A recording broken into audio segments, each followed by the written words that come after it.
Bonjour à tous et bienvenue dans une nouvelle leçon de soutien et de remédiation. Aujourd'hui, on va vous parler de l'expression de la condition.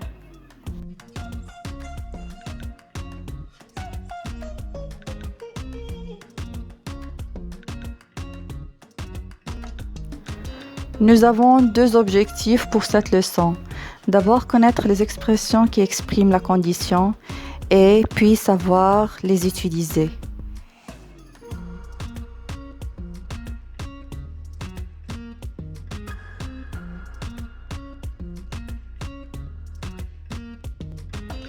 Commençons par l'observation de ces phrases. Si vous vous protégez contre coronavirus, vous ne serez pas infecté. Tu peux aller à la fête à condition de revenir avant minuit. Au cas où tu déciderais de venir, on te préparera une chambre. Ses parents lui ont promis de lui offrir un nouvel ordinateur à condition qu'il réussisse ses examens.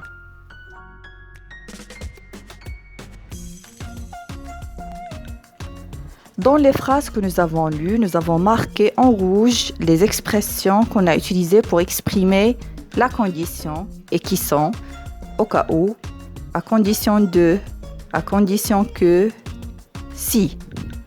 Alors, ce sont des subordonnés ou ce qu'on appelle les conjonctions de subordination. Alors, ces mots-là ou ces expressions expriment la condition.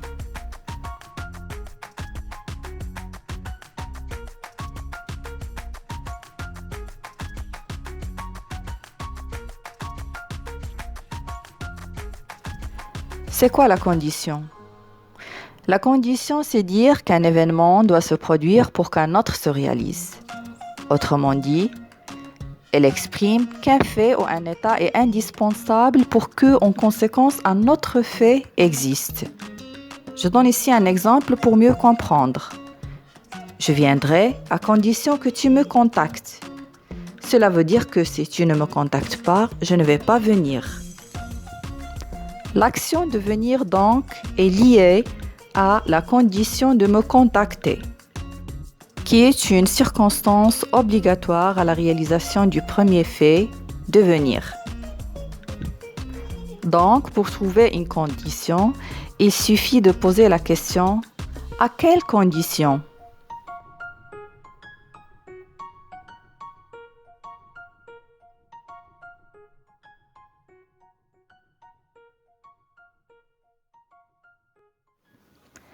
Une subordonnée de condition est une proposition qui est introduite par plusieurs conjonctions ou locutions conjonctives de subordination. Le mode des verbes de la subordonnée dépend du choix de l'outil subordonnant. Et c'est ce que nous allons voir maintenant. On commence par le premier subordonnant, au cas où. Après au cas où, on emploie toujours le conditionnel présent.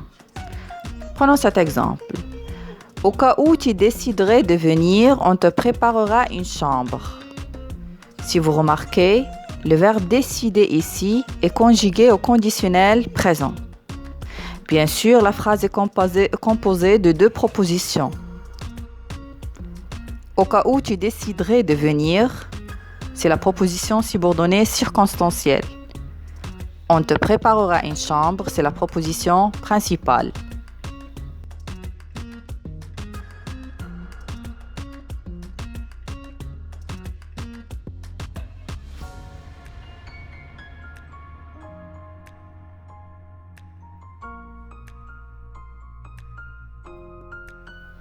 Deuxième subordonnant, c'est à condition de. Alors, on utilise à condition de suivi d'un verbe à l'infinitif si la phrase a le même sujet. Exemple, tu peux aller à la fête, tu reviens avant minuit. Si vous remarquez, vous avez ici deux propositions ou deux phrases. Tu peux aller à la fête, tu reviens avant minuit. Vous avez le même sujet qui est le pronom de la deuxième personne du singulier « tu ». C'est pourquoi on va utiliser ici l'infinitif et la phrase devient « Tu peux aller à la fête à condition de revenir avant minuit » et comme vous voyez, le verbe ici est à l'infinitif.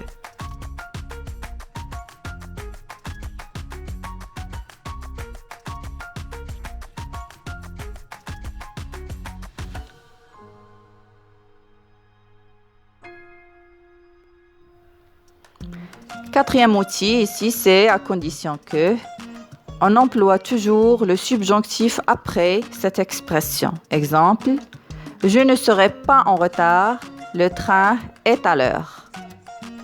Si vous remarquez, vous avez ici deux sujets différents, contrairement à ce que nous avons vu dans à condition 2.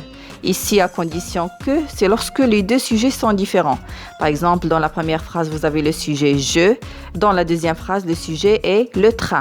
Alors, puisque ici, les deux sujets sont différents, on va employer le subjonctif et on va dire « je ne serai pas en retard à condition que le train soit à l'heure ». Alors, soit ici, c'est le verbe être conjugué au subjonctif présent.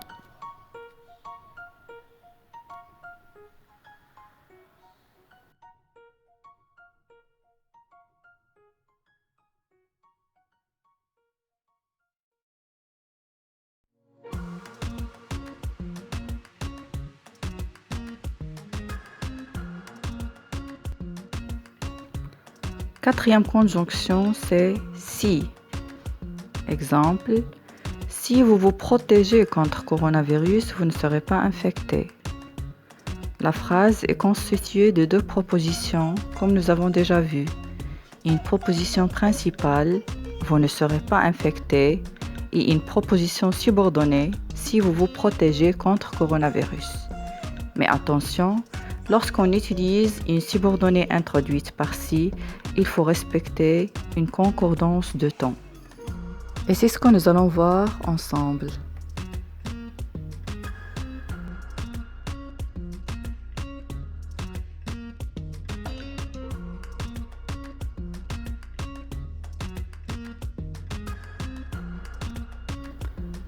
Alors on a dit, pour exprimer la condition avec si, il faut respecter un ensemble de règles de temps. Et nous allons commencer par la première règle. Si plus présent plus futur. Cette hypothèse sur le futur exprime une incertitude mais une possibilité de réalisation. Cela veut dire que l'action se réalisera dans le présent ou le futur, mais à condition qu'une autre se réalise. Exemple, s'il fait chaud, nous irons à la plage. Deuxième règle, si plus imparfait plus conditionnel présent. C'est une hypothèse réelle du présent, c'est-à-dire que l'action se situe dans le présent, mais elle est irréalisable. Je donne un exemple. Si j'étais moins gros, je courrais plus vite. Alors ici, on imagine quelque chose qui n'existe pas. Troisième règle, si plus que parfait plus conditionnel passé. L'hypothèse est située dans le passé et l'action envisagée ne s'est pas réalisée. Alors, lorsqu'on parle de l'hypothèse sur le passé, on exprime le plus souvent le regret, une chose qui est finie, une situation où l'on ne peut pas revenir en arrière. Alors, pour mieux comprendre, lisez cet exemple. Si tu m'avais téléphoné, je serais allé te chercher à l'aéroport. Cela signifie que tu ne m'as pas téléphoné et donc je ne suis pas allé te chercher à l'aéroport.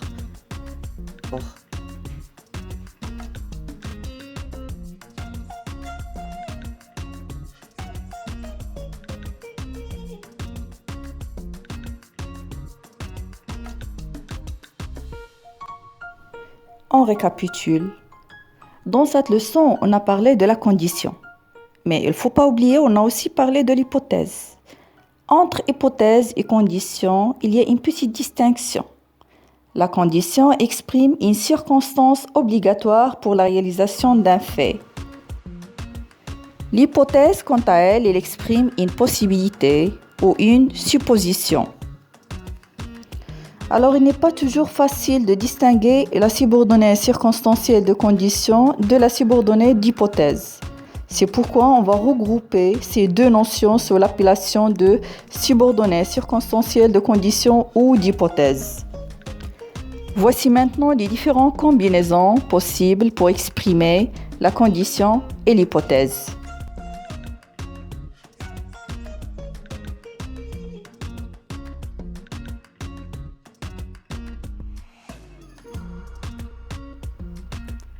Voici quelques exercices d'application.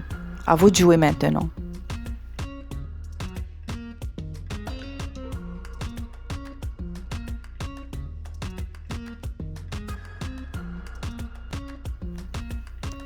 Exercice numéro 1. Vous devez souligner la proposition subordonnée de condition et en même temps, vous allez entourer le moyen qu'on a utilisé, c'est-à-dire le subordonnant.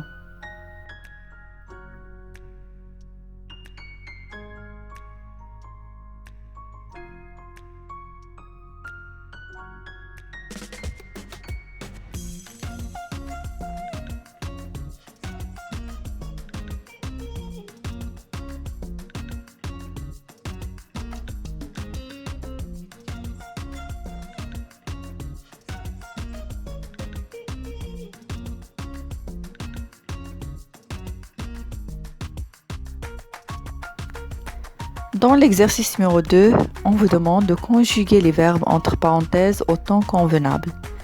Bien sûr, n'oubliez pas de chercher l'outil qu'on a utilisé pour exprimer la condition et de respecter le mode ou le temps à utiliser.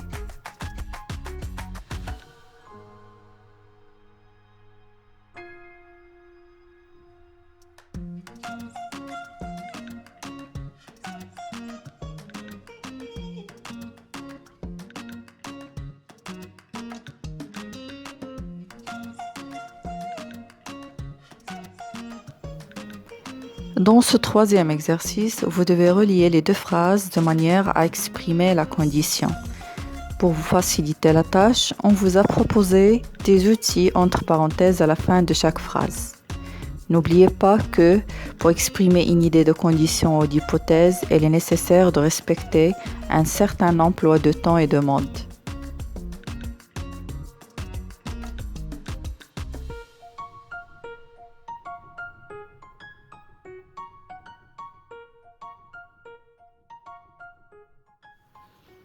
Je vous laisse maintenant avec la correction des exercices.